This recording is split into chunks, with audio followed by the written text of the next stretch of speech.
Welcome back to Tell Me More Stories Told as Podcast. Yes. Today, we're diving deep into a story Okay. that is as captivating as it is tragic. Right. The 2020 Beirut explosion. Yeah. It's a story about a city on edge, Mm-hmm.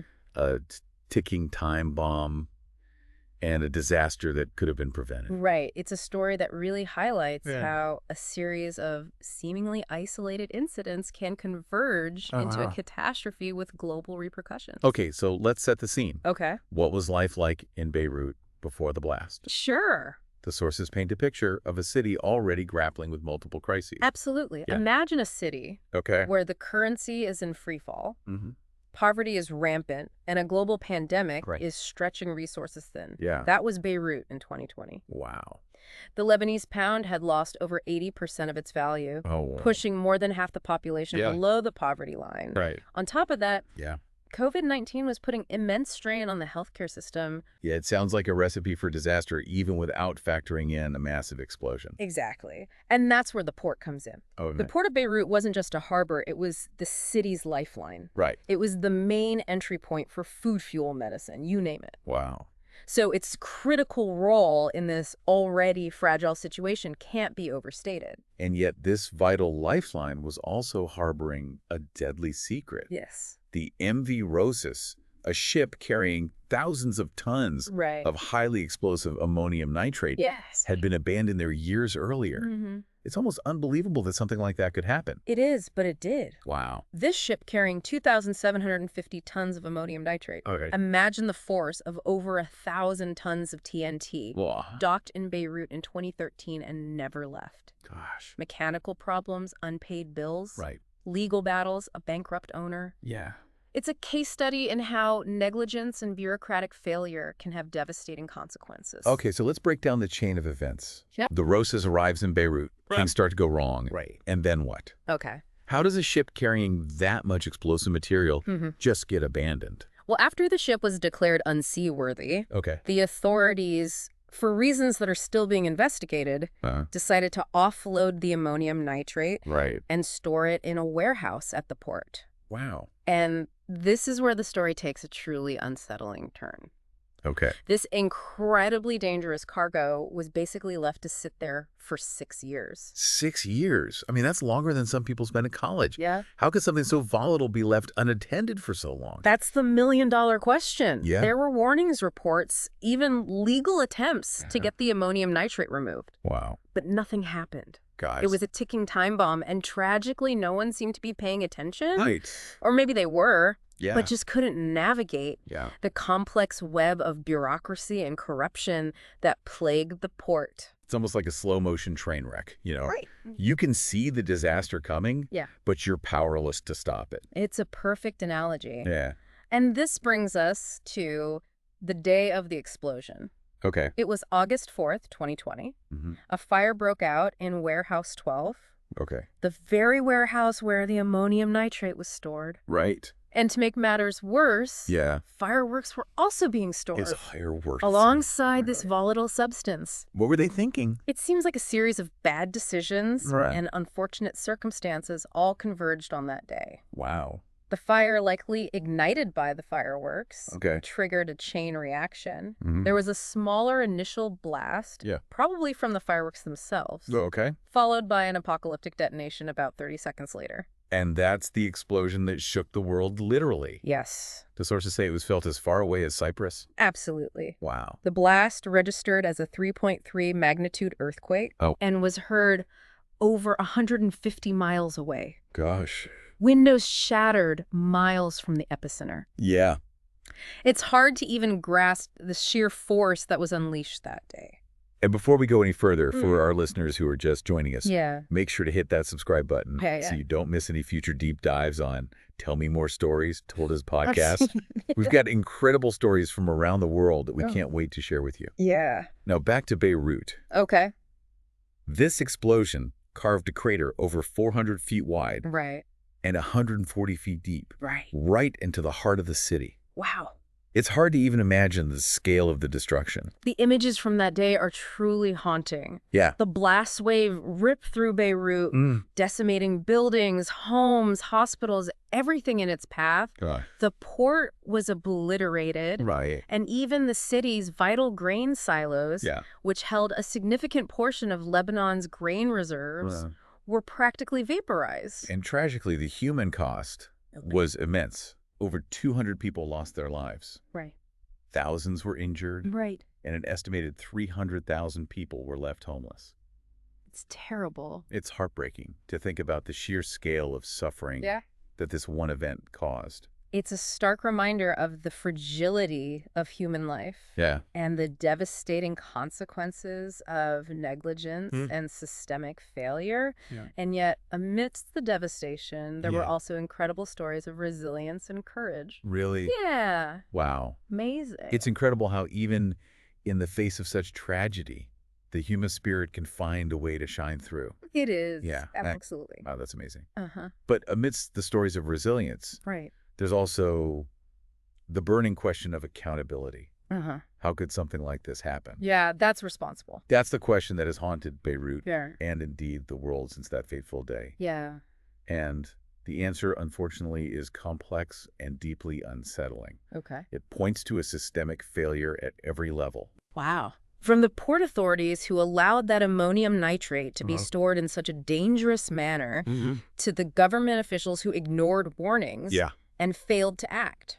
So it wasn't just one person's mistake. It was a whole system that broke down. Exactly. Wow. It was a cascade of negligence, incompetence, and perhaps even corruption that led to this preventable disaster. And then, of course, there's the political dimension. Beirut was already a city on edge, politically speaking, and the explosion only exacerbated existing tensions. You're talking about the role of Hezbollah, right? Yes. The sources mention allegations that they might have had something to do with the ammonium nitrate. Yes. Hezbollah, a powerful political and militant group in Lebanon, was immediately drawn into the speculation surrounding the explosion. Some theories suggested they were storing weapons at the port and that the ammonium nitrate was somehow connected to their operations. Did the investigation find any evidence to support those claims?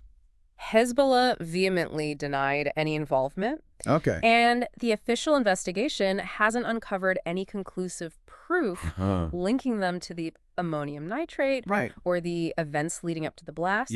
But of course, in a situation like this, with so much political tension and mistrust, rumors and conspiracy theories are bound to flourish. Yeah, it's a reminder that truth can be a very slippery thing. It is. Especially in the aftermath of a tragedy like this. Absolutely. What about the actual investigation? What happened after the dust settled? Well, the calls for a thorough and transparent investigation were immediate and widespread. There was immense pressure, both domestically and internationally, to get to the bottom of what happened and hold those responsible accountable. And what about the investigation itself? Has it been successful in bringing those responsible to justice? It's been a long and arduous process, riddled with obstacles and delays. There have been accusations of political interference, a lack of cooperation from key individuals, and even legal challenges that have hampered the investigation's progress. So even 5 years later, there's still a sense of unfinished business. Yes. A lack of closure for the victims and their families. Absolutely. Justice delayed is justice denied, as the saying goes. And for many in Beirut, the wounds of that day are still raw. The sense of betrayal and anger palpable. They're demanding answers, they're demanding accountability, and they deserve nothing less. It's a reminder that healing can only truly begin when there's a sense of justice, a sense that the truth has been uncovered, and those responsible held to account. But amidst all the political wrangling and the legal battles, let's not forget the human stories. The stories of those who lived through that day and are still picking up the pieces. You're right. The Beirut explosion wasn't just a news event. It was a deeply personal tragedy for countless individuals. There are stories of unimaginable loss, of families torn apart, of homes and businesses destroyed. But there are also stories of incredible courage, resilience, and the enduring spirit of the Lebanese people. One of the stories that really stuck with me was that of the firefighters who responded to the initial fire at the port, those brave men and women rushed into danger, unaware of the magnitude of the threat they faced. You're talking about the firefighters of Platoon 5? Yes. They were among the first responders to arrive at Warehouse 12. Wow. Yeah. And tragically, they paid the ultimate price for their bravery. Oh, no. 9 firefighters and 1 paramedic lost their lives that day, trying to contain a fire they had no idea was about to unleash such catastrophic force. It's a heartbreaking reminder of the risks that first responders take every day to protect their communities. Absolutely. Their sacrifice should never be forgotten. And then there are the countless stories of ordinary citizens who, in the immediate aftermath of the explosion, stepped up to help their neighbors, to clear debris, to provide food and shelter, to offer comfort to those who had lost everything. It's those acts of kindness, those moments of human connection amidst the chaos that give us hope, that remind us that even in the darkest of times, humanity can shine through. Absolutely. It's a testament to the strength and resilience of the human spirit. There was this one story that really resonated with me. About a group of young musicians who, in the days after the blast, set up impromptu concerts in the devastated neighborhoods. Wow. They played their music amidst the rubble, offering a moment of solace and beauty to those who had lost so much. It's a beautiful image. Music art. Those expressions of creativity, they have this incredible power to heal, to connect. To remind us of our shared humanity, even when everything else seems lost. Exactly. And then there are the stories of the volunteers who poured into Beirut from all over Lebanon, and even from around the world. Wow. They came to help with the cleanup, to provide medical aid, to rebuild homes and businesses. Wow. It was a truly inspiring display of global solidarity. It's a reminder that even in the face of such tragedy, there's this incredible capacity for compassion, for empathy, for people from all walks of life to come together and support each other. And it wasn't just individuals. Governments and organizations from around the world also stepped up, providing financial aid, medical supplies, and logistical support.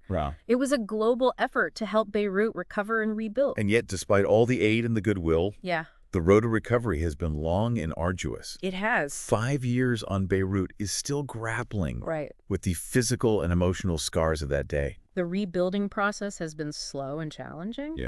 The political instability, the economic crisis, and the ongoing investigation have all added layers of complexity to the recovery effort. It's a reminder that the impact of a disaster like this goes far beyond the immediate devastation. Absolutely. The ripple effects can be felt for years, even decades to come. Absolutely. The Beirut explosion wasn't just a single event. It was a turning point in Lebanon's history. Wow.